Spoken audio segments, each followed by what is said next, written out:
guys, it's Say back here. Welcome back to my podcast. Today I'm going to be talking about the power of reading. Books have taken me on such thrilling journeys, and that's to go to places I can't go and to meet people that I can't meet, all in my head. I have grown so fond of books, including novels, and I read them almost every day. In today's podcast, I'm going to tell you about the very high importance of reading and how much I love it. So, grab a cup of tea and let's dive in. First of all, there are so many great things about books. I mean, just to list a few, you can learn so much by them. And books are like gifts which you can open again and again and again. I mean, don't you also love it when you can just grab a hot cup of coffee and sit on your couch reading a wonderful book, all nice and cozy, and dive into that world of adventure? I sure do. Books are just like, they're unexplainable, but I have two words to say about them: astonishing and extremely thrilling. Because they have so many plot twists and so many things where you're just wondering what's going to happen next.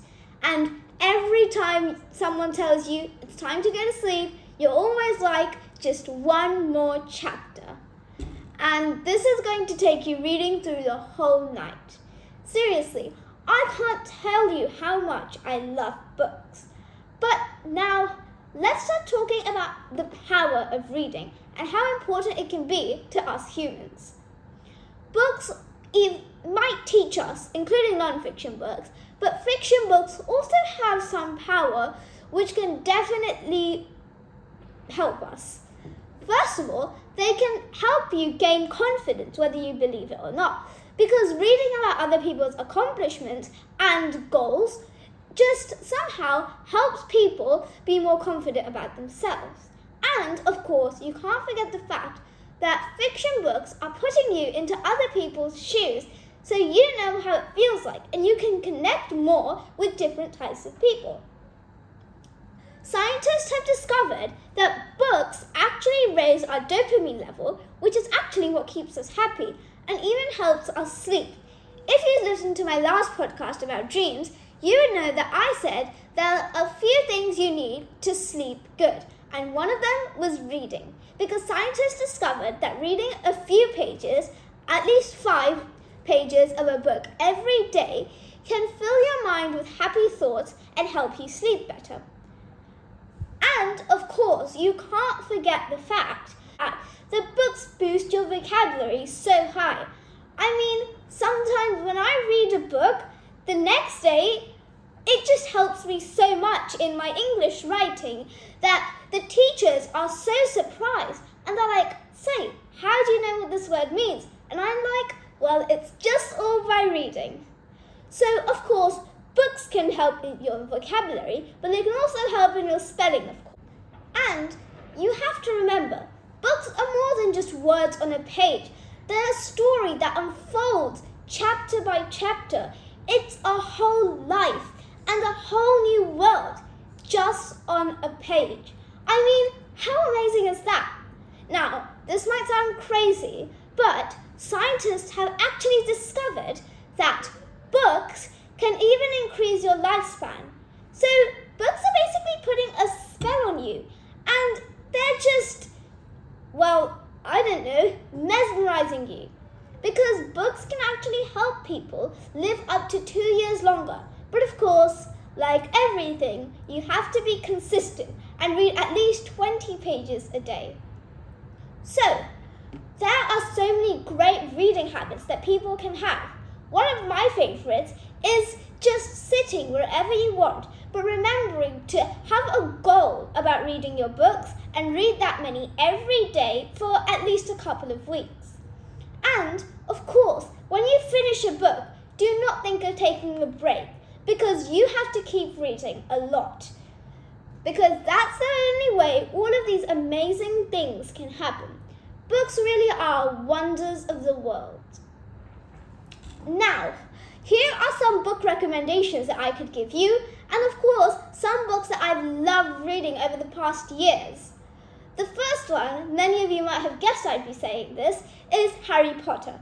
Harry Potter is a series written by J.K. Rowling with 8 books, and it's about a boy named Harry who goes to Hogwarts and meets his 2 friends, Hermione and Ron. He then enjoys his time at Hogwarts, but then figures out that there's a villain named Voldemort who's trying to kill him. Of course, though, Harry isn't going to let this happen because Voldemort is trying to destroy the whole wizarding world. Now, I'm not going to tell you too much about it because I don't like giving spoilers, so let's move on to the next book series that I've completely loved. The next one is, you might have guessed it already, Percy Jackson. Percy Jackson, similarly, is about a boy named Percy who goes to Camp Half-Blood and figures out that he's half human and half god. It's written by the amazing author Rick Riordan and is amazing, really. It has a mix of Greek mythology, Roman mythology, and even a little bit of Egyptian mythology. There are also a lot of follow-up series and sequels, which brings me to my next book recommendation, which is The Heroes of Olympus. I actually very recently finished this book series about last month, and I completely fell in love with it. I mean, you have the same characters back, plus new ones, and it just takes you on such a thrilling adventure. It's about the 7 demigods who answer the call, not going to say the names, but you might know a few, and they are, told to try and defeat Gaia. Gaia is the monster of the earth goddess. Now you might think she's amazing with green frocks and flowers in her hair, but she's not. She's pure evil. Now, another book series that I've loved, but I can't tell you much about because I've actually just started it, is The Chronicles of Narnia. I read the first book and I'm almost finished with the second, and it's about a mystical place called Narnia where a lion named Aslan stays, and there's this evil witch named Jadis, and she claims that she's the queen of Narnia. Of course, though, this isn't true, and she's just a wicked witch trying to take advantage of little kids. Can you believe that? Well, that's enough about my book recommendations. I definitely hope that you read a few of them, and I definitely hope that you enjoy them. Now, apart from these series, of course, I've read a lot of single books in between.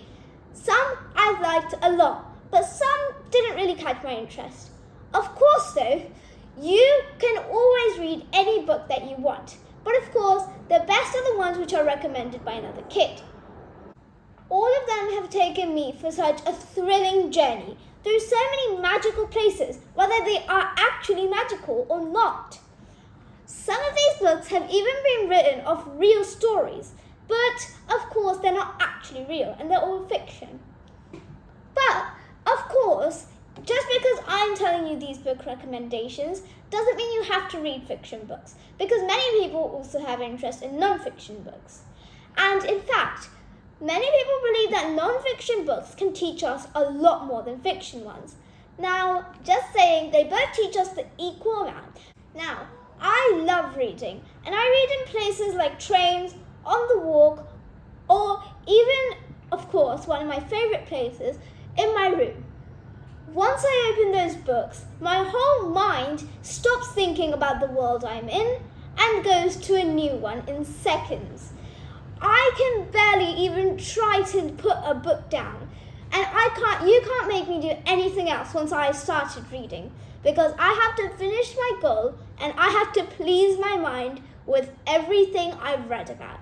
Sometimes, though, of course, I go much higher and I end up finishing the book when I was only halfway through it.